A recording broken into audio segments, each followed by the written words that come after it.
Assalamualaikum warahmatullahi wabarakatuh. Nama saya Aryuda Prakasa, nomor absen 06, kelas 10 TJ5. Integrasi nasional berasal dari dua kata, yaitu integrasi dan nasional. Integrasi berasal dari bahasa Inggris. Integrate artinya menyatu padukan, menggabungkan, mempersatukan.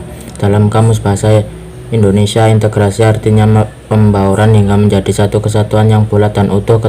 Kata nasional berasal dari bahasa Inggris, yaitu nation, yang artinya bangsa. Dalam kamus bangsa besar bangsa Indonesia, integrasi nasional mempunyai arti politis dan antropologis.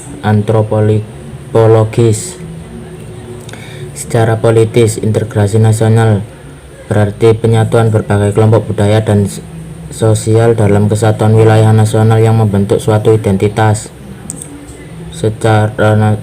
Identitas nasional. Secara antropologis, integrasi nasional berarti proses penyesuaian di antara unsur-unsur kebudayaan yang berbeda sehingga mencapai suatu keserasian fungsi dalam kehidupan masyarakat.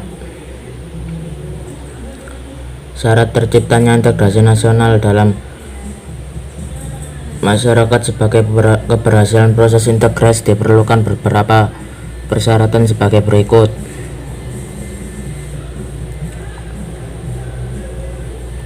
1.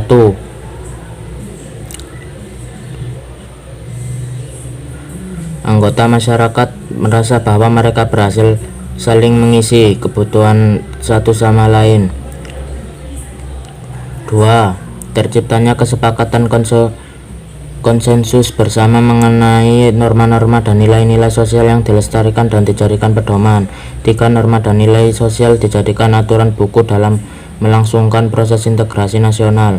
Faktor pendorong terciptanya integrasi nasional: ada rasa senasib dan seperjuangan yang diakibatkan oleh faktor sejarah.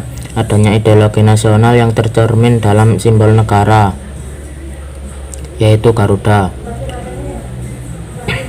Faktor pendukung integrasi nasional: penggunaan bahasa Indonesia, adanya semangat persatuan dan kesatuan dalam bangsa, bahasa dan tanah air Indonesia, adanya kepribadian dan pandangan hidup kebangsaan yang sama, yaitu Pancasila. Bela negara. Menurut penjelasan UU Republik Indonesia nomor 3 tahun 2002 pasal 9 ayat 1 tentang pertahanan negara, upaya bela negara adalah sikap dan perilaku warga negara yang dijiwai oleh kecintaannya kepada negara kesatuan Republik Indonesia. Berdasarkan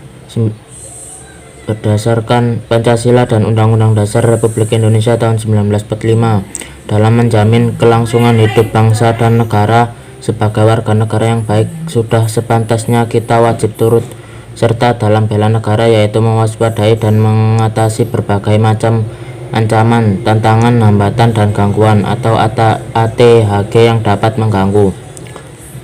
Ancaman adalah usaha yang bersifat mengubah atau merombak kebijakan yang dilakukan secara konsesional yang tidak kriminal dan politis.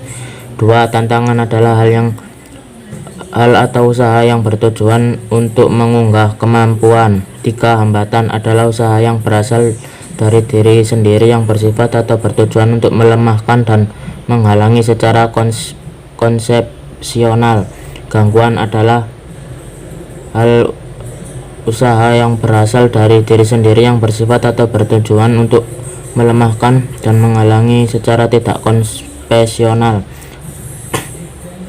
Gangguan adalah hal atau usaha yang berasal dari luar yang bersifat atau bertujuan melemahkan atau menghalangi secara tidak konsepsional, tidak terarah. Upaya bela negara merupakan sikap dan perilaku warga negara yang dijiwai oleh kecintaan kepada negara Republik Indonesia berdasarkan Pancasila dan Undang-Undang Negara Republik Indonesia tahun 1945. Bela negara bukan lagi hanya sebagai kewajiban dasar, tetapi merupakan kehormatan bagi setiap warga negara yang baru dilaksanakan dengan penuh kesadaran, tanggung jawab, dan rela berkorban. Wassalamualaikum warahmatullahi wabarakatuh.